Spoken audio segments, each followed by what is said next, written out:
We begin tonight here with the breaking news. The Senate vote tonight on day 41 of the longest government shutdown in U.S. history. The end to this shutdown possibly in sight now. A handful of Senate Democrats siding with Republicans on a plan to reopen the government overnight. Now the key vote coming tonight and what it could mean for thousands of workers furloughed and for workers fired during this shutdown. Tonight, this bill to reopen the government does not have that key demand from Democrats.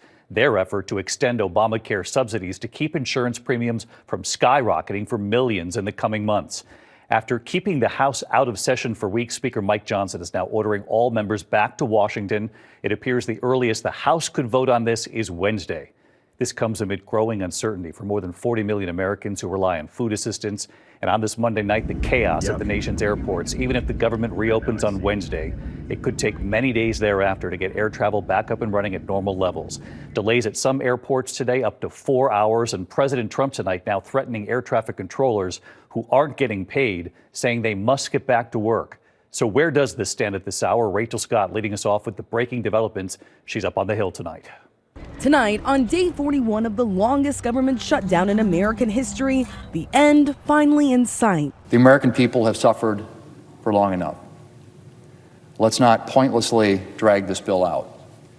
Let's get it done. 8 Senate Democrats breaking with their party to support a bipartisan bill to reopen the government. But it does not include Democrats' key demand to extend Obamacare subsidies to prevent insurance premiums from doubling for millions. What this Senate is about to do is make a horrific situation even worse.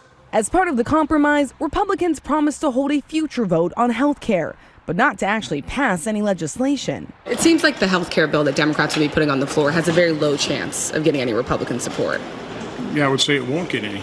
Given that Republicans won't promise to vote yes on extending insurance subsidies to prevent premiums from soaring for millions, I asked Democratic Senator Jeanne Shaheen why she's now willing to reopen the government. Why put up this fight for so long if in the end you didn't end up getting your key demand?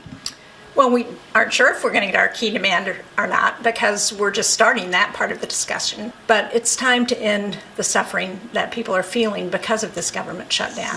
As the shutdown dragged on, President Trump ordered the Department of Agriculture to cut off food assistance for 42 million Americans. Hundreds of thousands of federal workers missed paychecks, and breaking from past shutdowns, the president fired thousands of others. The bipartisan compromise calls for those workers to be rehired. ABC's Karen Travers asking the president if he would do that. Mr. President, that deal does reverse the mass firings your administration put through during the shutdown. Did you sign off on that, and will you abide by that if this passes? Well, I will be. I'll abide by the deal. The deal is very good. And David, just moments ago, the Senate officially passed this government funding bill. It now heads over to the House, where lawmakers have been out of town, out on recess for more than 50 days. They are now scrambling to come back here to Washington by Wednesday to vote on this measure, and then it will head to the president's desk for his signature. David. Rachel Scott leading us off on a Monday night with the breaking news from the Hill. Rachel, thank you.